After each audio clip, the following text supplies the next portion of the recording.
Há lugares neste planeta que parecem respirar segredos. A floresta amazônica é um deles. Com mais de 5 milhões de quilômetros de vida e silêncio, ela guarda nas sombras histórias que a ciência evita explicar. Civilizações que desapareceram sem deixar rastros, vozes que ecoam no meio da mata, objetos enterrados sob árvores centenárias e montanhas que desafiam o próprio tempo. Aqui, o real e o sobrenatural se confundem. Os sinais estão em todo lugar. Nas marcas no solo, nos sons que ninguém identifica, nos desaparecimentos que nunca tiveram resposta. E quanto mais se tenta entender, mais a floresta parece reagir. Hoje vamos mergulhar em alguns dos casos mais assustadores e documentados já registrados no coração verde do Brasil. Histórias reais que provam que a Amazônia não é apenas o pulmão do mundo, é o coração sombrio do desconhecido. Então, sente-se, respire devagar e escute atentamente e veja se consegue suportar o terror urbano. Os geoglifos do Acre, formas misteriosas na Amazônia Ocidental. Há lugares na Amazônia onde o chão parece respirar. De cima, através das imagens de satélite, o verde infinito se rompe em desenhos impossíveis, círculos quadrados, linhas perfeitas, marcas precisas no coração da floresta do Acre. São os geóglifos da Amazônia Ocidental, uma das descobertas mais enigmáticas da arqueologia moderna. Mas o que ninguém consegue explicar é quem os fez, e principalmente por quê. No início dos anos 2000, o desmatamento na região de Rio Branco revelou algo que os satélites já vinham observando em silêncio. Estruturas geométricas gigantescas, com até 300 metros de diâmetro, esculpidas no solo firme da floresta. Foram encontrados mais de 450 geoglifos, espalhados por uma área que antes se acreditava intocada. Eles estavam escondidos sob séculos de vegetação densa, como se a selva tivesse tentado enterrá-los de propósito.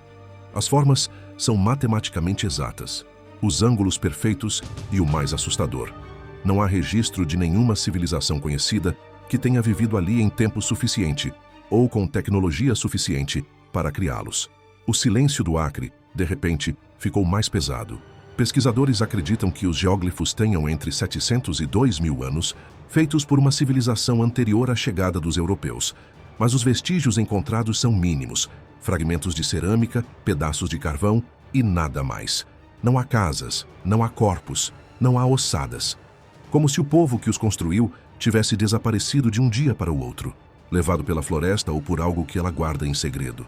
Moradores antigos da região contam histórias sobre luzes que surgem à noite sobre as clareiras dos geóglifos e sons vindos do chão, como tambores abafados. Há quem jure que, ao pisar no centro de um círculo, sente a terra vibrar, como se algo se movesse sob os pés. O arqueólogo brasileiro Alceu Ranzi, um dos primeiros a estudar os geóglifos, afirmou em entrevista: eles foram feitos para serem vistos do céu. Mas quem, há quase 2.000 anos, poderia ver do alto? Essa pergunta se tornou o combustível para dezenas de teorias, algumas acadêmicas, outras perturbadoras. Há quem acredite que os geóglifos seriam locais de rituais, portais espirituais ou marcas deixadas por seres não humanos. O formato de algumas estruturas lembra constelações. Outras se alinham de forma precisa com o nascer e o pôr do sol nos solstícios. Coincidência? Ou mensagem? Recentemente, sensores de calor detectaram que o solo nas áreas dos geoglifos possui uma temperatura mais alta que o entorno, como se houvesse algo em movimento sob eles. Equipamentos chegam a falhar no centro de algumas estruturas, drones perdem sinal, e em pelo menos 3 expedições, os pesquisadores relataram um som grave, quase inaudível, que parecia vir do subsolo. Nenhum equipamento registrou o som, mas todos os presentes o ouviram. Há quem diga que os geóglifos não são obra de uma civilização perdida, e sim marcas de um aviso. Uma escrita antiga, gravada na terra, esperando que alguém finalmente compreenda o que ela tenta dizer.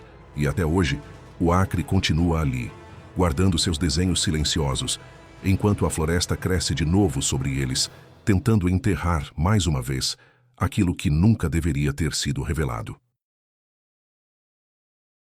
Dom Philipsen Bruno Pereira. O desaparecimento no Vale do Javari.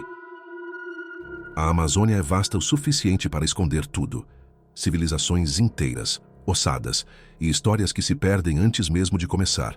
Mas em 2022, ela engoliu 2 pessoas reais, o jornalista britânico Dom Phillips e o indigenista Bruno Pereira, e o que aconteceu com eles ainda ecoa como um grito abafado entre os rios do Vale do Javari. Dom e Bruno estavam acostumados à floresta. Bruno, ex-servidor da FUNAI, conhecia o território como poucos. Havia dedicado a vida a proteger as tribos isoladas. Dom, repórter do The Guardian, estava escrevendo um livro sobre a luta dos povos da Amazônia e os perigos do avanço ilegal sobre suas terras. No dia 5 de junho de 2022, eles partiram em um barco pequeno, subindo o rio Itaquaí em direção à Atalaia do Norte. A floresta parecia calma, mas ali nada é silencioso sem motivo. Eles desapareceram poucas horas depois. Durante dias, não houve sinal do barco, nem deles. Os rádios ficaram mudos. O governo hesitou em agir, e quando as buscas começaram, o que encontraram foram vestígios. Mochilas rasgadas, botas, laptops cobertos de lama. O motor do barco havia sido danificado de propósito. Moradores locais começaram a relatar barulhos de tiros e movimentos noturnos de embarcações desconhecidas. E logo o nome do Vale do Javari voltou a circular, não como uma paisagem exótica, mas como um território sem lei.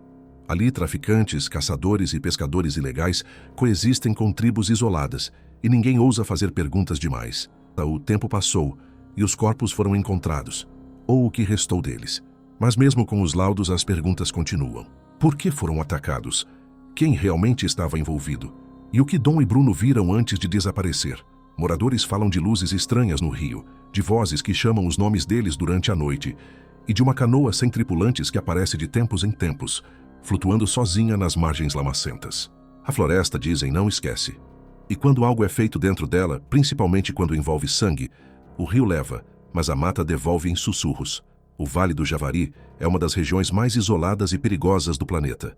É também o lar do maior número de tribos não contatadas do mundo. A selva ali é tão densa que bloqueia GPS, interfere em rádios e apaga rastros em minutos. Alguns dizem que há coisas naquele vale que nunca foram mapeadas. Ruínas antigas, cavernas, templos cobertos por raízes. Outros afirmam que os espíritos das tribos antigas ainda vigiam o território. E quando alguém se aproxima demais, a floresta toma de volta. Hoje o caso é oficialmente encerrado. Mas jornalistas, investigadores e até moradores locais acreditam que há mais do que foi revelado. Os equipamentos recolhidos foram extraviados. Imagens de satélite da área sumiram de bancos públicos. E há relatos de sons, motores, gritos e tiros que ainda ecoam à noite sobre o rio. Dom e Bruno foram tragados pela Amazônia, mas talvez no fundo tenham se tornado parte dela. E cada vez que o rio muda de cor, ou uma canoa desaparece na neblina, é como se a floresta lembrasse o mundo que ali dentro o silêncio também mata. As urnas de ossadas sob a árvore do rio Solimões. Às margens do rio Solimões, onde a floresta é tão espessa que a luz do sol se perde antes de tocar o chão, moradores começaram a encontrar urnas de cerâmica, grandes, antigas e cheias de ossos humanos. Mas o mais perturbador não é o que estava dentro delas, e sim onde elas estavam, enterradas sob uma única árvore gigantesca que parecia crescer sobre os mortos. Foi um grupo de pescadores que viu primeiro. Durante a seca de 2018, o rio recuou quase 2 metros, revelando parte de uma raiz colossal. Ali, entre os troncos, havia algo que parecia barro, mas, ao cavarem, encontraram fragmentos de urnas com ossos infantis. Logo, arqueólogos foram enviados. Mas, conforme escavavam, perceberam que não era um cemitério comum. As urnas estavam dispostas em círculo, todas voltadas para o centro da árvore. E nenhuma delas tinha tampa, como se os corpos tivessem sido oferecidos a algo. Os moradores de uma comunidade próxima dizem que aquela árvore, uma samaúma, conhecida como a mãe da floresta, cresce e se move à noite. Quem passa por ali após o pôr do sol ouve estalidos e gemidos vindos das raízes, como se algo respirasse sob a terra. Um antigo pajé contou que antes dos brancos chegarem, o local era usado para enterrar os escolhidos, guerreiros, crianças e xamãs sacrificados para alimentar o espírito da selva. O sangue, dizia ele, fazia a samaúma crescer. Os arqueólogos riram, até que uma das escavações revelou algo impossível. As raízes haviam se fundido aos ossos, como se a árvore tivesse os engolido. Entre os fragmentos, encontraram pedaços de cerâmica pintados com símbolos que não pertencem a nenhuma etnia amazônica conhecida. E ao redor do local, inscrições antigas, espirais, rostos, mãos. Tudo apontava para um ritual de enterramento coletivo que ninguém mais lembrava. Na mesma noite em que a equipe decidiu retirar uma das urnas intactas, um temporal repentino caiu sobre o rio. As barracas foram derrubadas, o solo cedeu e parte das escavações desapareceu sob a lama. Quando o dia amanheceu, a urna havia sumido. Os locais disseram apenas uma frase: a floresta levou de volta o que é dela. Hoje, o local é evitado por todos. Os pescadores não ancoram mais perto daquela curva do rio. E os poucos que ousaram se aproximar afirmam ter visto figuras humanas entre as raízes, corpos imóveis, de olhos vazios, como sombras presas ao tronco. Equipamentos deixados por pesquisadores pararam de funcionar. Gravações de áudio captaram sussurros em línguas desconhecidas e um som profundo, quase um lamento, vindo do subsolo. Dizem que a árvore está viva, alimentada por séculos de oferendas, e que guarda o espírito de todos que foram sacrificados em seu nome. Outros acreditam que ela é uma porta para o mundo dos mortos, e que as urnas eram apenas marcadores de passagem. Hoje, a Samaúma ainda está lá, imensa e silenciosa, à beira do rio. Mas quem se aproxima sente um leve tremor sob os pés, como se algo pulsasse de dentro da terra. O governo nunca declarou oficialmente o local como área arqueológica. O dossiê da escavação desapareceu dos arquivos públicos, e nenhum dos pesquisadores da expedição quis falar novamente sobre o que viu. O rio Solimões continua correndo, levando consigo séculos de histórias e ossos, mas sob aquela árvore, a floresta ainda guarda seus mortos. E se você escutar com atenção, vai ouvir, entre o som das águas e o vento, um coro baixo, sufocado, como se a selva estivesse rezando por quem ela devorou. Tanaru, o homem do buraco. No coração da Amazônia, onde o verde se torna tão denso que o ar parece vivo, um homem caminhava sozinho entre as árvores. Ninguém sabia seu nome, nem de onde veio. Chamavam-no apenas de o homem do buraco, o último sobrevivente de um povo inteiro que havia sido massacrado. E o que ele deixou para trás foi algo que a floresta jamais esqueceu. A história começa nos anos 1990, quando agentes da FUNAI descobriram pegadas humanas no território de Tanaru, uma área isolada de Rondônia. Ali, no meio da selva intocada, vivia um único homem, sem aldeia, sem família, sem voz conhecida. Tudo o que sabiam era que ele cavava grandes buracos no chão, com mais de 2 metros de profundidade. Alguns pareciam armadilhas, outros tocas, mas havia um tipo diferente, escavados dentro de cabanas, com um fundo coberto de folhas e ossos pequenos. Ninguém sabia se eram para dormir ou para rezar aos mortos. Expedições da FUNAI deixavam ferramentas, sementes, facões. Mas o homem nunca aceitava contato. Respondia com flechas, desaparecendo na mata como um fantasma. Em volta de seus acampamentos, os rastros contavam uma história sombria. Fornos apagados, colares quebrados, restos de corpos. Os investigadores concluíram que seu povo fora exterminado por fazendeiros, décadas antes, durante invasões de terra. E ele, o último sobrevivente, decidira não falar com mais ninguém, nem mesmo para pedir ajuda. Foi aí que surgiu o mistério. Cada abrigo encontrado tinha o mesmo padrão. No centro, um buraco fundo cavado com precisão. Alguns tinham objetos dispostos ao redor, pontas de flecha, conchas, fragmentos de ossos. Outros estavam totalmente vazios, exceto por um silêncio impossível. Os indígenas da região acreditavam que ele fazia os buracos para se comunicar com os espíritos. Os sertanistas, por outro lado, pensavam que eram rituais de luto. Mas quem visitou os locais jura que havia algo mais ali. Um frio estranho, uma pressão no ar, como se a floresta observasse. Certa vez, uma equipe ouviu sons vindos de dentro de um desses buracos. Batidas ritmadas, seguidas por uma respiração longa e profunda. Quando olharam, estava vazio. Desde então, Tanaru permanece desabitado. A floresta tomou de volta as trilhas e os ventos fazem as folhas vibrarem em um som que parece um lamento distante. Exploradores que se arriscam por lá dizem ouvir batidas no solo, espaçadas, como se alguém cavasse devagar, 1, 2, 3 vezes. E à noite, juram ver luzes fracas surgindo entre as árvores, tremulando sobre o chão, como se os buracos ainda respirassem. Os povos vizinhos acreditam que o espírito do homem continua escavando túneis invisíveis, ligando o mundo dos vivos ao dos mortos. Outros dizem que, a cada lua nova, ele volta para verificar se a floresta continua de pé. O governo declarou o local como terra sagrada e isolada, proibindo qualquer entrada. Mas nem cercas, nem leis, nem mapas impedem o vento de soprar. E quem ouve o vento em Tanaru sabe, não é só o som das folhas, é o eco de alguém que nunca deixou de cavar. Cerro Elcono, o monte que engoliu o tempo. Há uma montanha que não aparece em mapas comuns. Os indígenas a chamam de Cerro El Cono, o Monte do Silêncio. Dizem que ali a bússola enlouquece, os rádios emudecem e o tempo parece se dobrar sobre si mesmo. O que acontece dentro daquele cone de pedra é um mistério que a ciência jamais conseguiu explicar. E talvez nem devesse. O Cerro El Cono fica entre as fronteiras do Brasil, Venezuela e Colômbia. Um ponto remoto, de acesso quase impossível, cercado por selvas densas e rios sem nome. Durante séculos, os povos indígenas evitaram a região. Contam que é uma porta entre mundos e que quem tenta subir nunca volta igual. Em 1977, uma equipe de geólogos venezuelanos sobrevoou a área para mapear formações rochosas. Mas algo estranho aconteceu. Os equipamentos de navegação começaram a falhar quando o avião se aproximou do topo do cerro.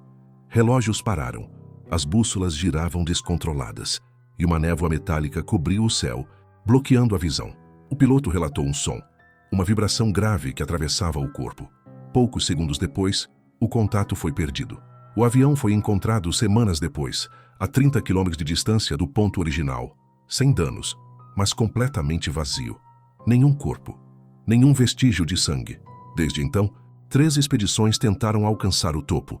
Nenhuma teve sucesso. A primeira, em 1982, era composta por pesquisadores brasileiros e militares. Foram vistos pela última vez na base da montanha. Quando uma equipe de resgate chegou ao local, encontrou tendas montadas, fogueiras acesas e alimentos intocados, mas nenhuma pessoa. As pegadas simplesmente desapareciam em direção à encosta, interrompendo-se no meio da trilha, como se tivessem evaporado. A segunda expedição, em 1993, levou sensores eletromagnéticos. Os aparelhos registraram uma frequência constante, semelhante a uma pulsação. Mas assim que atingiram o perímetro do cerro, as gravações foram corrompidas. A última frase captada por rádio dizia: "O chão está vibrando, parece que o monte está respirando." Nada mais foi ouvido. O terceiro grupo, em 2005, era formado por cientistas independentes. Eles voltaram, mas diferentes. Relataram ter passado apenas 2 dias explorando a região. Mas, segundo as equipes que os aguardavam, eles estiveram desaparecidos por 21 dias inteiros.